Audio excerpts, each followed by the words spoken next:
Gatavi sākt? Ja? Labdien visiem tiem, kas klātienē un tie, kas skatīsies šo semināru video ierakstā, jo, lai dotu iespēju vēl plašākam interesentu pulkam uzzināt vairāk par līdzdalības budžeta veidošanas iespējām, mēs sagatavosim pēc tam arī šo ierakstu, un tas būs pieejams sociālajos tīklos. Kā jūs redziet, man šobrīd ir mikrofons, tas nozīmē, ka tiek ierakstīta mana skaņa, bet es ļoti ceru no jums sagaidīt arī jautājumus, ne tikai beigās, bet ja jums ir jautājums jau paša stāstījuma gaitā, droši vaicājiet, un lai jautājums būtu dzirdams arī tiem, kas skatīsies video ierakstā, es to jūsu jautājumu vienkārši atkārtošu. Nu ko, Siguldas novads ir gatavs ķerties pie jaunas pieredzes. Tā ir līdzdalības budžeta projektu pieredze, kura līdz šim mūsu novadā nav bijusi. Ir citvieta Latvijā dažādos veidos, bet mēs esam gatavi to ar šo gadu mēģināt. Kāds tad ir līdzdalības budžeta projektu konkursa mērķis? Pirmām kārtām veicināt sabiedrības iesaisti, iniciatīvas līdzdalību novada attīstībā un piešķirto finanšu līdzekļu izlietošanā. Bet te vēl varētu mazliet pielikt klāt arī tādu aizkadra stāstu, jo nereti tad, kad mēs tiekamies ar iedzīvotājiem, arī tagad gatavojoties nākamai sērijai, kas būs iedzīvotāju tikšanās oktobrī, novembra sākumā, es jau zinu, ka būs iedzīvotāju jautājumi, uz kuriem manu kolēģu atbilde būs: skatīsimies pēc nākamā budžeta iespējām. Nākamā gada budžeta iespējām, jo skaidrs, ka pašvaldības budžeta izmērs, ja varētu teikt tā, ir tāds, kāds tas ir. Vēlmes vajadzības noteikti ir vismaz 2 tik lielas, tātad, ja mums šī gada budžeta izdevuma daļa ir 60 miljoni, tad, lai apmierinātu tādas nopietnākās vajadzības, mums būtu vajadzīga vēl vismaz 60 miljoni. Skaidrs, ka pašvaldības savus izdevumus plāno prioritārā secībā, un nereti labas idejas, kuras varētu tikt realizētas, vienkārši netiek pie realizācijas, tāpēc, ka aiziet priekšā kāds, ja tā varētu teikt, kāds no megaprojektiem. Šī ir iespēja pacelt realizācijas kārtā tos projektus, kuri varbūt citkārt dabūtu gaidīt ilgāk, bet tāpat ir iedzīvotājiem svarīgi. Lūk, un tāpēc šodien šī seminārā iziesim cauri galvenajām lietām. Kādi tad ir finansējuma piešķiršanas nosacījumi, kā ir plānots sagatavot projektu pieteikumus un kā noris šis konkurss, kā ir jānoformē projektu pieteikumi un, protams, arī pats visinteresantākais, kā tad tie tiks izvērtēti, kā notiks balsošana, lēmumu pieņemšana un kurš tad gala rezultātā būs atbildīgs par projektu realizāciju. Tie ir galvenie satura pieturspunkti. Finansējuma piešķiršanas nosacījumi. Jāsaka, ka par pašvaldību līdzdalības budžetiem runā gan pašvaldību likums, gan arī jau tikko svaigi apstiprinātie Siguldas novada pašvaldības saistošie noteikumi. Ko saka pašvaldību likums? Pašvaldību likums līdzdalības budžeta ieviešanu kā obligātu nosaka no 2025. gada. Tas nozīmē, ka mēs kā solīts sākam to ieviest jau 1 gadu ātrāk, kā es saku, lai izietu cauri tam kā pilotu projektā un pēc tam paskatītos, kas tad varbūt ir tās lietas, kuras procesā vajadzētu mainīt.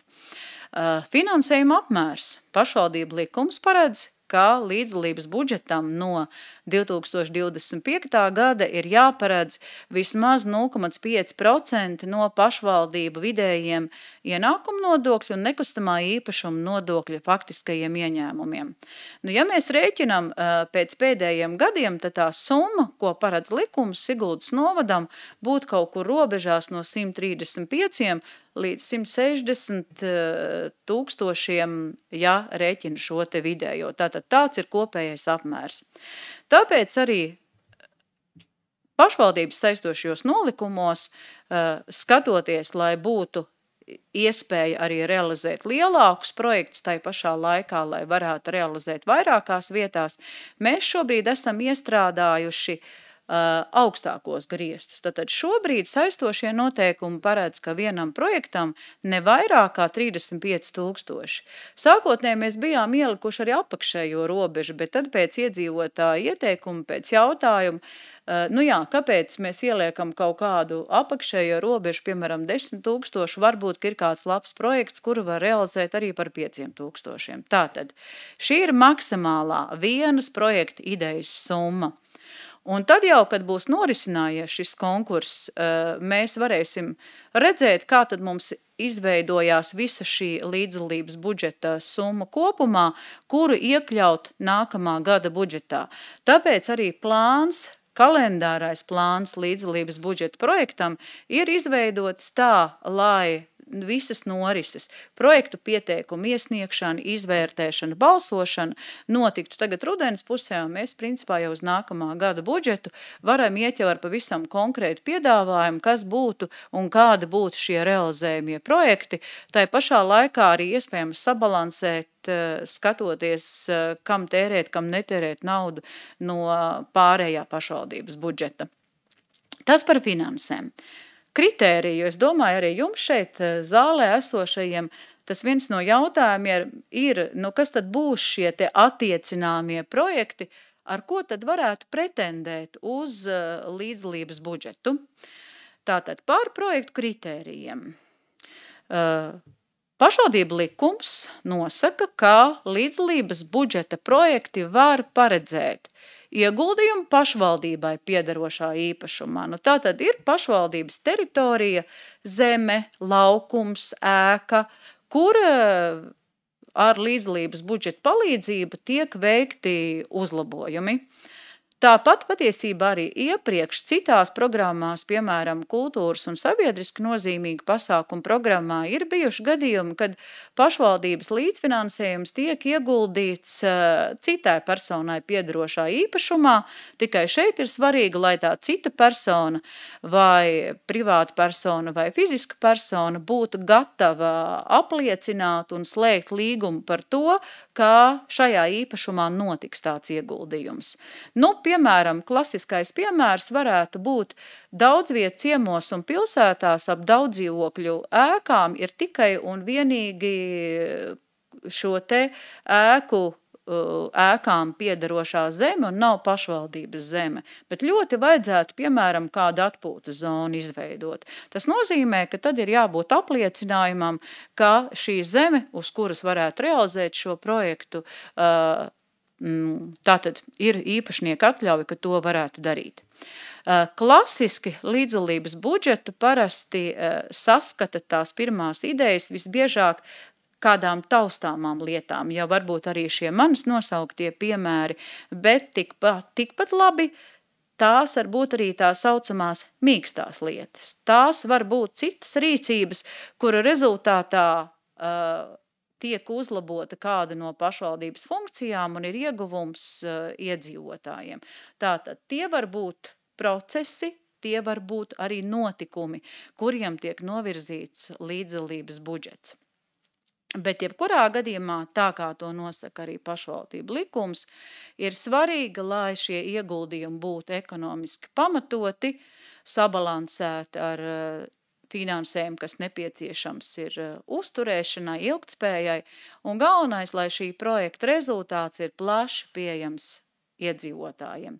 Tātad tās ir šīs te attiecināmie virzieni jeb projekta kritēriji. Kas ir papildus vēl iestrādāts pašvaldību likumam, pašvaldības saistošajos noteikumos pie šiem kritērijiem? Mazliet detalizētāk. Tātad, ja tas ir saistīts ar jaunas infrastruktūras radīšanu, tad ir svarīgi, lai tā ir paliekoša un sabiedriska nozīmīga vērtība. Līdzdalības budžeta projekta finansējumu nevar izmantot komercdarbībai un peļņas gūšanai. Kā arī, zinot to, ka pašvaldībā arī citas atbalsta programmas, lai šī ideja nebūtu plānota realizēt citos projektos vai arī no ārējā finansējuma. Un nav paredzēts piešķirt finansējumu no pašvaldības kārtējā gada budžeta. Šis jau patiesībā ir pašvaldībai zināmais kritērijs, ja, piemēram, ir plānota kāda darbība, lai nesanāk tā, ka mēs tai dubultā plānojam finansējumu, bet to jau pie vērtēšanas tad ir iespējams arī sakārtot. Un vēl ir svarīgi, lai iesniegtā ideja paredz pilnīgu tās realizāciju, lai nebūtu tā, ka tā paredz, piemēram, tikai pirmo kārtu no kādiem infrastruktūras uzlabojumiem. Tas, kas noteikti jūs arī interesē, kā ir plānota projekta ideju pieteikumu iesniegšana. Kas var iesniegt, kā var iesniegt, kāds ir plānots šis process, jo, kā bija redzams arī no sludinājuma, tad mēnesis, sākot no 15. septembra līdz 15. oktobrim, ir plānot šis projekta ideja iesniegšanas laiks. Pirmām kārtām, kas var būt iesniedzējs? Iesniedzējs tikpat labi var būt fiziska persona, tikpat labi tā var būt arī juridiska persona, tātad biedrība vai nodibinājums. Lai vieglāk būtu strukturēt pieteikumu, mums ir sagatavota atbilstoša pieteikuma forma. Ja jūs lasījāt pašvaldības mājaslapā šīs dienas semināru izvērsto ziņu, tur ir arī saiti uz saistošajiem noteikumiem, kuriem ir pievienota arī pieteikuma forma. Šobrīd pieteikuma forma ir nerediģējamā, jeb grūti rediģējamā PDF formātā, bet esam vienojušies ar sabiedriskām attiecībām, ka šī pieteikuma forma tiks izņemta ārā kā atsevišķs dokuments, lai to varētu rediģēt, tātad visticamākais Word formātā. Pieteikuma forma paredz sniegt informāciju par projektu iesniedzēju un projekta idejas aprakstu, tai skaitā arī provizorisko tāmi. Mazliet vairāk par to, ko tad mēs saprotam ar pieteikumu. Tātad ir šī projekta idejas pieteikuma veidlapa, ļoti svarīga ir tāme. Ja ir paredzēts kāds infrastruktūras risinājums, tad ir ļoti svarīgi, lai būtu arī skice vai vizualizācija, brīvā formā novietojums telpā, pašas idejas vizualizācija. Piemēram, viena no idejām, kas nāk prātā, nesen runāja ar vienu no dārzkopības ciematiem, ka viņiem būtu vēlama visiem publiski pieejama teritorija, kur varētu labos klimatiskos apstākļos nākt kopā, tātad attiecīgi tā būtu atrašanās kartē un arī kāda tad ir šie infrastruktūras risinājumi šajā teritorijā. Kā jau minēju, ja tā nav pašvaldības zeme, tad saskaņojums no zemes īpašnieka. Un nepieciešami apliecinājumi, ka šo projektu ideju nav plānots realizēt citos projektos. Vēlreiz atkārtoju, ka pieteikuma iesniegšanas laiks no 15. septembra līdz 15. oktobrim. Tātad 15. oktobris pēdējā diena, kad pieteikumi ir iesniedzami. Pieteikumus var iesniegt 3 veidos. Papīra formātā, slēgtā aploksnē, niansētāk par to, kas uz aploksnes, to var izlasīt saistošajos noteikumos, elektroniski parakstot ar drošu elektronisko parakstu un sūtot uz pašvaldības e-pastu. Un vēl viena versija, kas ir arī pietiekami ērta tiem, kas brīvi rīkojās ar tehnoloģijām, aizpildot to kā e-pakalpojumu portālā e-Sigulda. Šodien vēl attiecīgā poga, ja tā var teikt, nav pieejama, bet sākot ar piektdienu, tad, kad var sākt iesniegt šos pieteikumus, būs arī pieejama attiecīga sadaļa e-Siguldā. Tātad, tas par iesniegšanu sagatavošanu. Pagaidām nav kādi jautājumi. Vai beigās tad laidīsim vaļā? Labi. Par vērtēšanu. Pats interesantākais vērtēšana. Šeit pašvaldībām ir dažādas pieredzes, paskatījāmies mazliet, ko dara citi kolēģi, un gala rezultātā saistošajos noteikumos piedāvājam šādu versiju. Reāli sanāk, ka projekta konkursam ir 4 kārtas. Pirmā kārta, tātad pēc 15. oktobra, tad, kad ir noslēgusies pieteikuma iesniegšana, vispirms komisija, kurā ir pašvaldības darbinieki ar atbilstošām kompetencēm, izvērtē pieteikumu atbilstību nolikuma prasībām. Es pieņemu, ka jūsu vidū jau arī ir prasmīgi projektu veidotāji, un jūs jau ziniet, ka nolikuma prasības ir viens no pirmajiem, ko parasti arī skatās projektu veidotāji. Tātad saistošo noteikumu beigās ir šie te vērtēšanas kritēriji, pēc kuriem komisija skatīsies atbilstību. Vai šis projekts tiek nodots vai netiek nodots tālāk jau vērtēšanai. Kā zināms, mēs šobrīd esam procesā ar iedzīvotāju padomju veidošanu, un es ļoti ceru, ka uz to brīdi, kad mums aizies paralēli šis līdzdalības budžeta projekts, mums būs arī katrā teritorijā iedzīvotāju padome, jo viennozīmīgi skaidrs, ka projekti ir saistīti ar kādu konkrētu administratīvo teritoriju. Nu, lūk, vispirms izvērtē komisija atbilstību, skatoties tīri administratīvi, pēc administratīviem kritērijiem, bet pēc tam jau attiecīgās teritorijas iedzīvotāju padome ir tā, kura izlemj laist vai nelaist tālāk vienu vai vairākus projektus sabiedrības balsojumam. Šeit iedzīvotāju padoma var izvēlēties dažādas stratēģijas. Ja projekti ir vairāki, visi vērtīgi, visi labi, sabiedriski nozīmīgi, var palaist visus. Ja šķietami kāds ir maznozīmīgāks, tad var lemt par to, ka to neiekļauj. Un tad jau tālāk aiziet sabiedrības balsojums, kuram arī ir paredzētas tāpat 2 nedēļas, un es aizlekšu mazliet tagad uz priekšu.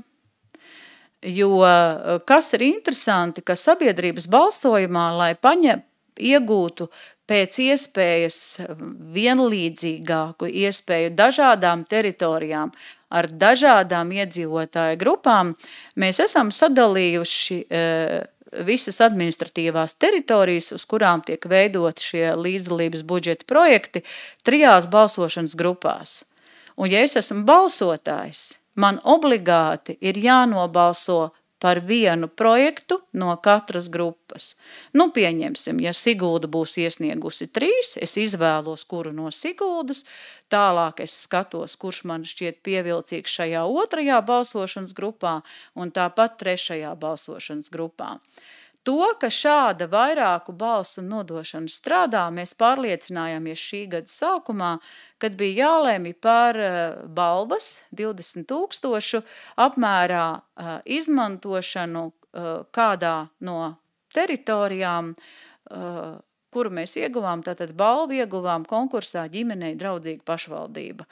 Ļoti labi šis princips strādāja, līdz ar to mēs esam to aprobējuši praksē. Nu, lūk, tātad sabiedrības balsojums vismaz 14 dienas, un šeit jau parādās deklarētās fiziskās personas kritērijs, ja iesniedzējs var būt jebkurš deklarēts, nedeklarēts fiziska, juridiska persona, tad šeit balsošanai strādās filtrs, autorizējoties tiks pārbaudīts, vai tā ir novada teritorijā deklarēta fiziskā persona. Katram balstiesīgajam ir 3 balsis, kā jau rādīja katrā no balsošanas grupām, un balsojumā var piedalīties tikai nododot visas 3 balsis. Tātad tajā brīdī, kad es vai nu klātienē, vai elektroniski veicu balsojumu, manu balsojumu nepaņem pretī, kamēr es neesmu atzīmējusi visas 3 sadaļas. Un tātad balsot varēs gan elektroniski, autorizējoties e-pakalpojumu portālā, vai arī ierodoties klātienē kādā no Siguldas novada klientu apkalpošanas centriem. Balsot drīkst tikai vienu reizi vienā no iepriekš norādītajiem veidiem. Mēs apspriedām arī to variantu, kā būtu, ja kāds mēģinās izmēģināt, nu kā tas ir nobalsot vienā vietā, otrā vietā, tad mēs skatāmies šo laika zīmogu un no kāda, kurš ir bijis pārāk aktīvs un mēģinājis balsot vairākas reizes, mēs pieņemsim viņa pirmo balsojumu. Nu, lūk, tāds īsumā ir mans stāstījums, mans izvilkums no pašvaldību likuma un no saistošajiem noteikumiem, bet nu tagad droši vien, kad ir īstais brīdis uzdot jautājumus, jo es ļoti ceru, ka tādi būs. Tā, pasakiet savu jautājumu, tad es viņu pateikšu skaļi mikrofonā, ja?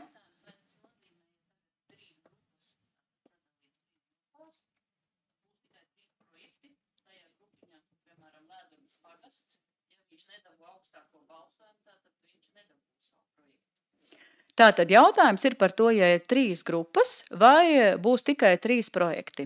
Paņemam mazlietiņu matemātiku. Maksimālā summa vienam projektam 35 000. Ja mēs skatāmies tos 0,5% no pašvaldības budžeta, tātad 130 līdz 160 000, tad jau, kad būs šie obligātie pašvaldību likuma nosacījumi. Bet tikpat labi varētu būt, ka nav šie mega apjomīgie projekti. Tikpat labi tie varētu būt arī 10 000 projekti. Līdz ar to skatīsimies, kā veidojas. Varbūt vispār būs kāda administratīvā teritorija, no kuras nebūs iesniegts neviens projekts. Es domāju, ka mums šis pirmais gads būs ļoti laba pieredze, kas parādīs kombinācijas, bet ir iespēja tikpat labi vienā sadaļā vairākiem projektiem, tikpat labi otrā sadaļā vairākiem projektiem. Tas jau būs komisijas uzdevums pēc tam, kad būs noticis balsojums, viedi skatīties cauri, kā šīs balsis ir sadalījušās dažādās balsošanas grupās. Un arī pēc finansējuma, protams. Atbildēju? Jā. Lūdzu, vēl kādi jautājumi droši? Kādai jāizskatās vizualizācijai? Vizualizācija ir jābūt tādai, lai būtu saprotama projekta ideja. Tas nenozīmē, ka tam obligāti ir jābūt izstrādātam, piemēram, nojumei vai ēkai tehniskajam projektam. Tam ir jābūt tādam, lai pirmām kārtām komisija saprastu, otrām kārtām atcerieties, ka jūsu projekta idejas, ja tā varētu teikt, ir jāpārdod iedzīvotājiem. Ja? Iedzīvotāji būs tie, kuri balsos par to, kā viņiem patīk vai nepatīk viens vai otrs projekts. Līdz ar to brīvi izvēle, bet ar tādu nosacījumu, ka viņam ir jābūt saprotamam. Šeit varbūt viens piemērs. Pagājušajā gadā, kaut kur ap šo laiku, mēs nodevām balsojumam jaunās Siguldas novada goda zīmes skices.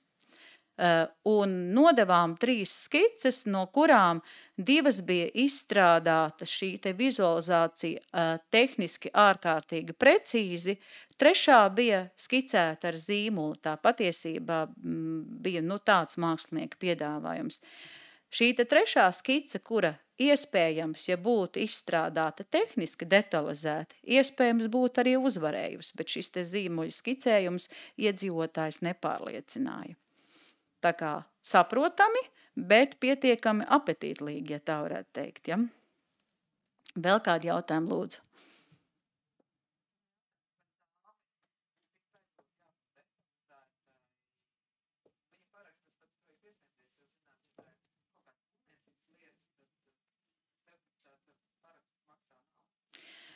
Protams, ka viņu paraksta projekta iesniedzējs un tāma ir provizoriska, bet jo detalizētāk tā ir, jo lielāka varbūtība, ka arī komisija viņa atbildi atzīs par vārā ņemamu, nebūtu laba tāda pieeja, ka vienkārši ir viena pozīcija, pieņemsim, nojume, pretī 35 000, tas nozīmē, ka tad jau šī kritērijā viņš iziet cauri tai tāmē, ir jābūt skaidrs, ka tā ir ļoti grūti ielikt tāmē pavisam reālus ciparus, un tas varētu būt viens no sarežģītākiem uzdevumiem, bet tā ir jābūt maksimāli pietuvinātai patiesībai, lai arī gala rezultātā tas projekts būtu realizējams. Vēl kādi jautājumi? Ļoti labs jautājums, jo tas bija tas, ko man beigās vajadzēja izstāstīt. Šīs ir projektu idejas. Tieši tā. Tātad sabiedrības iesaisti ir tik tālu, ka sabiedrība izdomā, mums vajag šādu lietu, sagatavo pieteikumu, provizorisko tāmi, un pēc tam jau, kad iedzīvotāji ir nobalsojuši, un šis projekts ir aizgājis realizējamo skaitā, tas kļūst par pašvaldības nākamā gada uzdevumu. Protams, labai praksē vajadzētu būt tādai, ka realizācijas gaitā notiek komunikācija ar projektu iesniedzēju, lai nesanāktu tā, ka projekts tika iesniegts. Zaļš, bet sanāca lielā gala rezultātā. Protams, krāsa nozīme šeit ir tēlaina, bet tā tad, lai maksimāli tiktu arī līdz tam.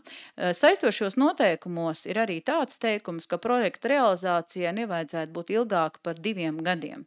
Jo, protams, ka šie projekti var būt dažādi. Varbūt projekti, kur sagatavošanās laiks, realizēšanas laiks ir īss, bet tikpat labi var būt, ka tie ir projekti, kur ir vajadzīga kaut kāda projektēšana, kur ir arī sasaiste ar laika apstākļiem, kad šis projekts ir realizējams, piemēram, ja tur ir kāda būvniecības elementi. Tātad tā, lai viņi var 2 gados norealizēt. Vēl kādi jautājumi, lūdzu?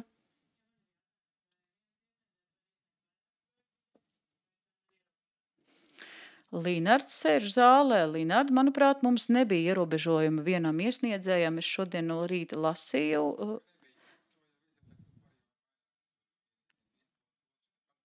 Nav ierobežojumi. Es atļaušos būt pārliecināta, ka nav ierobežojumi, un to jau galu galā tad arī, tad, kad būs iedzīvotāju padome skatīsies, tad viņi skatīsies, kas ir sasniegts. Tikpat labi varbūt ir kāda aktīvā iedzīvotāja grupa vai biedrība, kur ir gatavi izstrādāt vairākus projektu pieteikumus, kāpēc gan ne? Pa visu pagastu. Jā, lūdzu.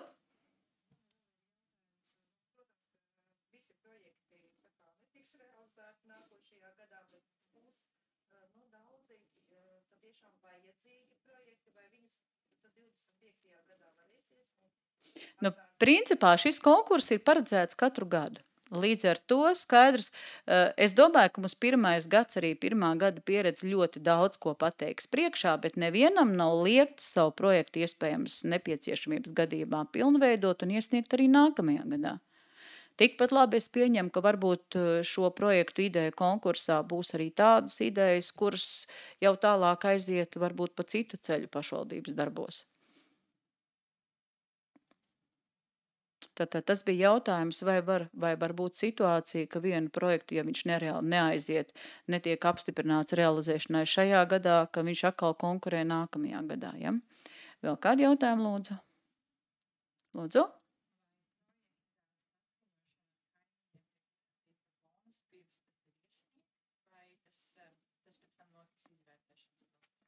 Saskaņošana ar kaimiņiem, jūs domājat, kādā ziņā zemes piederības?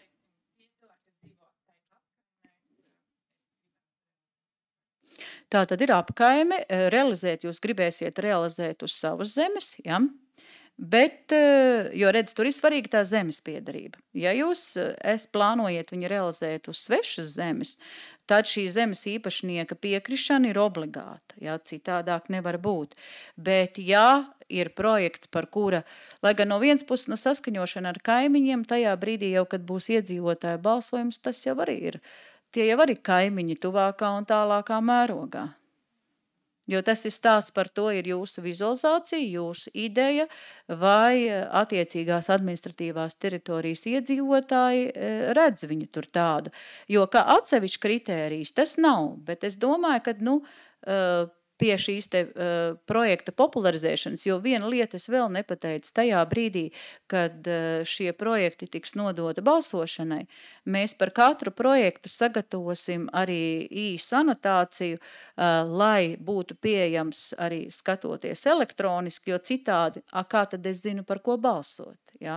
Līdz ar to šī balsošanas periodā, kas ir 2 nedēļas, projekta anotācija ar tiem saistītā informācija būs pieejama arī.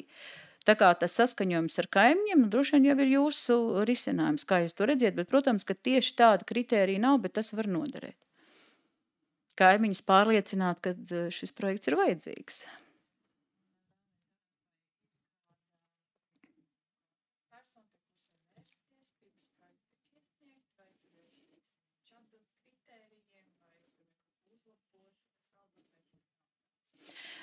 Kontaktpersona noteikti varētu noderēt tajos gadījumos, kad, ja, piemēram, tas ir kāds no infrastruktūras projektiem, un jautājums ir tīri tehnisks. Nu, kaut vai, piemēram, mēs runājam visu laiku par to, ka mums ir jāsaskaņo projekts, ja tas ir uz citu īpašnieku zemes, ja?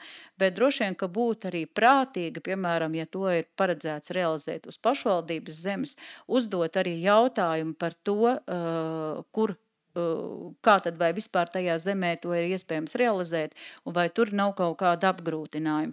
Līdz ar to šobrīd mēs arī šo jautājumu savā darba grupā runājām, bet nonācām pie atziņas, ka šobrīd ir grūti paredzēt jūsu plānoto projektu raksturu. Līdz ar to šobrīd tie jautājumi, kas ir saistīti ar līdzdalības budžeta projektiem, nāk uz kopējo e-pastu, kas ir pasts@sigulda.lv, un tālāk jau mēs novirzīsim viņus, ja būs vajadzīga konsultācija no kāda pašvaldības speciālista, novirzīsim pie tā. Vai gluži mēs tādu kā pirms vērtēšanu veiksim, tas droši vien nebūtu vienlīdzīgi pret citiem projektiem. Tā kā vienkārši jāiet cauri, pakonsultēties, jā, bet tādu pirmsvērtēšanu, kas un kā uzlabot, jo, kā jau teicu, manuprāt, arī nolikums ir pietiekami labi strukturēti uzrakstīts un viss ir saprotams. Vēl kādi jautājumi? Lūdzu, lūdzu.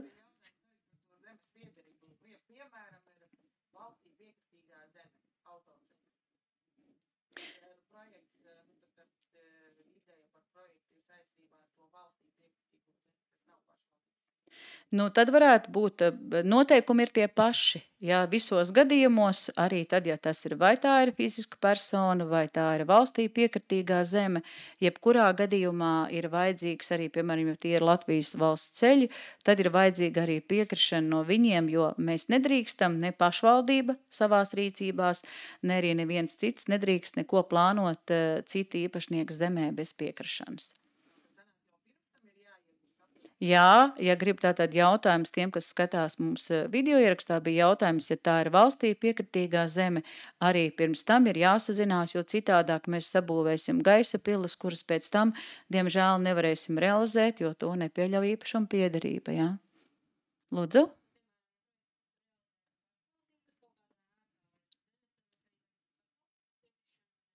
Pašvaldības piekrišana nolikumā nav paredzēta, bet tas, kas būtu liederīgi, noteikti būtu liederīgi ar kolēģiem no pašvaldības vismaz tīri teorētiski pārbaudīt, vai tas ir iespējams, vai tur nav kādu tehniskie ierobežojumi. Vēl ir arī ļoti būtiski, ka šobrīd spēkā visās teritorijās ir teritorijas plānojums. Pagaidām mums nav novadā pēc apvienošanās kopīgais teritorijas plānojums, bet ir šī atsevišķi administratīvo teritoriju plānojumi un arī, piemēram, pēc zemes lietošanas mērķa, kas ir atļauts, kas nav atļauts. Kā jau teicu, jautājums var rakstīt uz pasts@sigulda, un tad mēs novirzīsim atbilstoši jautājumu raksturam tālāk pie tā kolēģi, kurš varēs arī sniegt atbildi.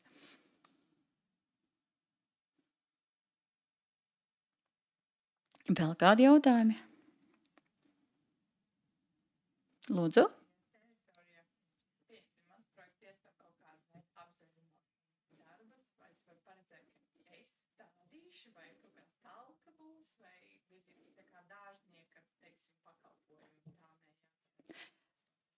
Tātad atceramies, ka jūs sniedziet projekta ideju, un projekta realizētājs ir pašvaldība, bet droši vien, ka arī jūsu apzaļumošanas gadījumā būtu liederīgi saprast, kā šo apzaļumošanu veikt, vai tie ir dārznieku pakalpojumi, vai tā ir talka.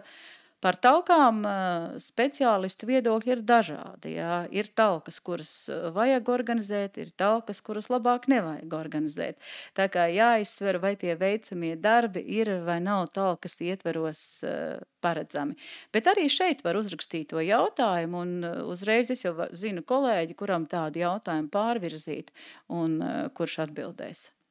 Tāpēc tas aicinājums, ja jūs saprotiet, ka jums ir jautājumi šobrīd jau gatavojot projektu, negaidīt līdz beigām, mums ir vesels mēnesis, jā, sākt jau to noformēšanu veikt tagad, un lai tajā brīdī, kad rodās jautājumi, mēs tiešām varam arī kvalitatīvi iedot kolēģiem kvalitīvi sagatavot atbildes jums.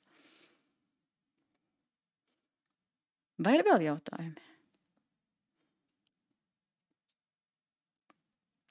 Katrā ziņā, ja šobrīd palika kāds jautājums neatbildēts, tad atceramies, ka mums ir šis kopējais pašvaldības e-pasts pasts@sigulda.lv. Visi vajadzīgie kontakti, kā jūs redziet, priekšā man ir norādīta adrese.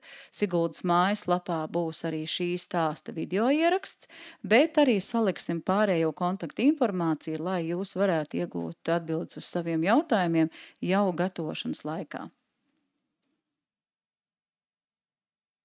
Varbūt vēl kādam radās jautājums? Nu, ko, mēs varam vēl mazlietiņ arī parunāties ar jums arī pēc ieraksta, bet šobrīd droši vien, kad ierakstu beidzam, un paliek jau individuālie jautājumi tepat klātienē uz vietas, ir arī klāt kolēģi no teritorijas attīstības pārvaldes, tā kā varam vēl parunāties arī vēl uz vietas. Paldies!